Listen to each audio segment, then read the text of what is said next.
coming to Milwaukee. Now, this is a translation of the comment made by Giannis, who is speaking his native language, which, of course, is Greek. This is a statement that I've never made before. If LeBron and Kevin Durant and Anthony Davis came to Milwaukee, I would have been good with that. I'm not interested if I'm at the top, second, or third name, okay? I'm 25. I want to win because when I retire, that's what people will remember. And if I got LeBron, KD, Davis, if all those come, I wouldn't mind at all. I don't care if I'm the top player on the team. Giannis can become an unrestricted free agent after this season. Stephen A., can you see Giannis staying with the Bucks? Because that quote makes it seem like that's what he intends on doing. I can see him staying with the Bucks if indeed they would have ended up in the finals.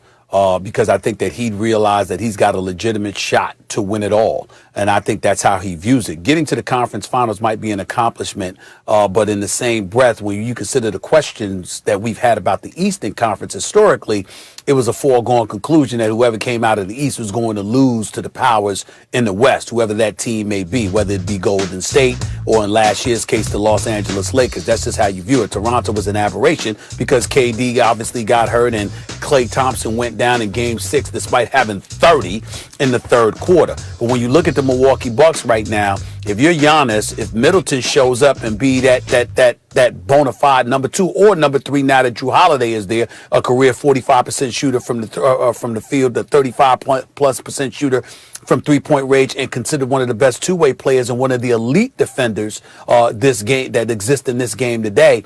When you look at it from that perspective, there's really not much of an excuse for Milwaukee not to come out of the East, especially if James Harden doesn't end up in Brooklyn to join Kyrie and KD.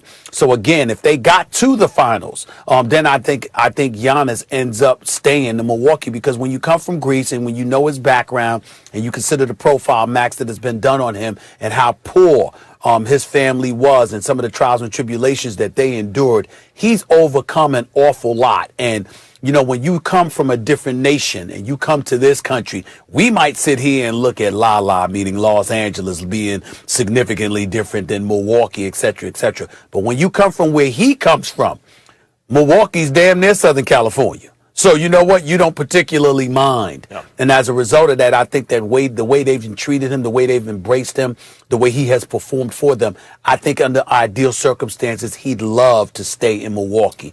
But they've got to win, and I think they've got to come out of the East in order to keep him in Milwaukee long term. First of all, Giannis' statement, Giannis is that dude. A back-to-back MVP talking about, I could be the 4th best player on the team. I'm trying to win championships. That's what people remember. He's absolutely right. He wants it to be in Milwaukee. I'm going to address what you just said. He's not going to stay in Milwaukee. And the reason he's not going to stay in Milwaukee was because there's a tide in the affairs of men, Stephen A., which, taken at the flood, lead on to great fortune, right? The Milwaukee Bucks ownership, those 3 investor guys who own the Milwaukee Bucks, decided to let Malcolm Brogdon walk out the door instead of paying like an enormous luxury tax bill by giving him a contract maybe he didn't deserve. The problem is this.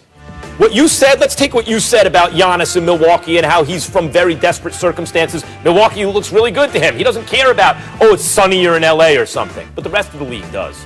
Other players do. And that's why in the history of time, Milwaukee has never signed a great free agent.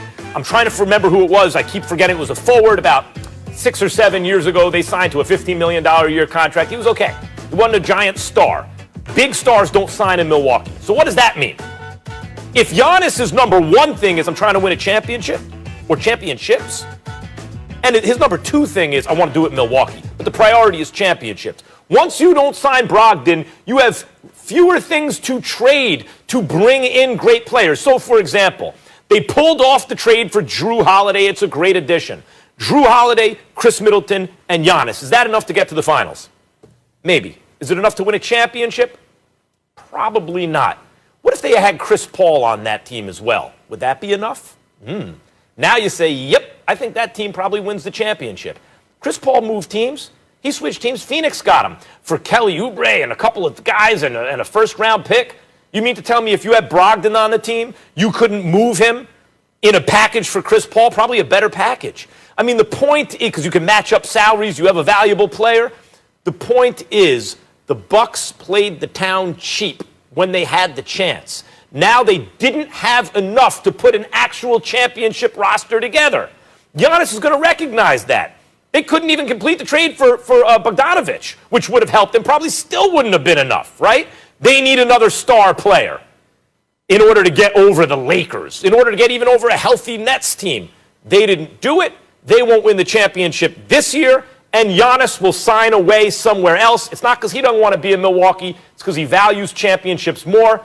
And as Robert De Niro told Sylvester Stallone in Copland, Stephen A., when Stallone decided to do what Robert De Niro wanted him to do, but too late, you blew it. You blew it, Milwaukee Bucks. You blew it.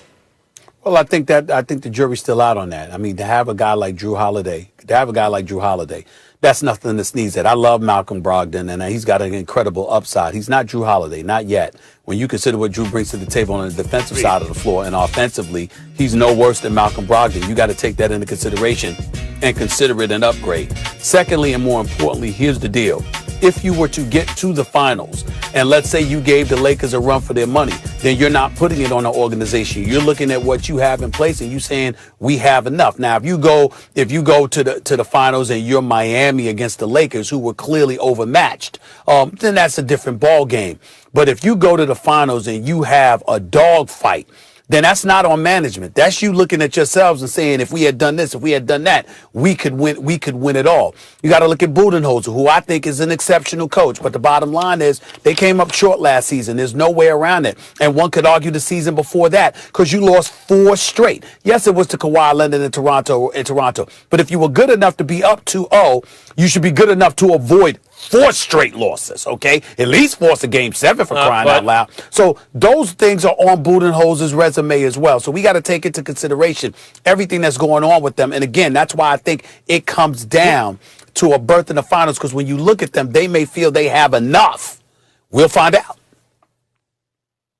Budenholzer is legitimate criticism because with the Hawks 60 wins and then they fall in the playoffs, and now with Milwaukee and a bunch of wins and a superstar, they fall in the playoffs. But Stephen A., when there's a team like the Lakers out there with 2 MVP players and you got one or 2 other All-Stars isn't enough. You better load up. I'm not saying Brogdon or Drew Holiday. I'm saying Brogdon and Drew Holiday. And now you can flip Brogdon maybe in a deal for CP3. And then you have Middleton and CP3 and Drew Holiday and Giannis. Now you win a championship. Just the It is gangster out there. Like, it is hard to win a championship. And if Milwaukee wants to keep their guy who puts championships above all things, they had to put the team around him. They put a competitive team around him, not a championship team. Well, if he were in Miami, you got the Greek Freak with Bam Adebayo and obviously Jimmy Butler. The Greek Freak with Drew Holiday and Middleton, with Middleton averaging 20 a game and doing what he's supposed to do, is nothing to sneeze at either. It's really about Middleton. What's he going to do? We're about to find out. I'm not sneezing, but we ain't throwing any parades either. Let's be honest. Unfortunately, we got to run, fellas, because I got a lot of other stuff to discuss with you, like the NFL. When we come back here on First Take, Mike Tomlin.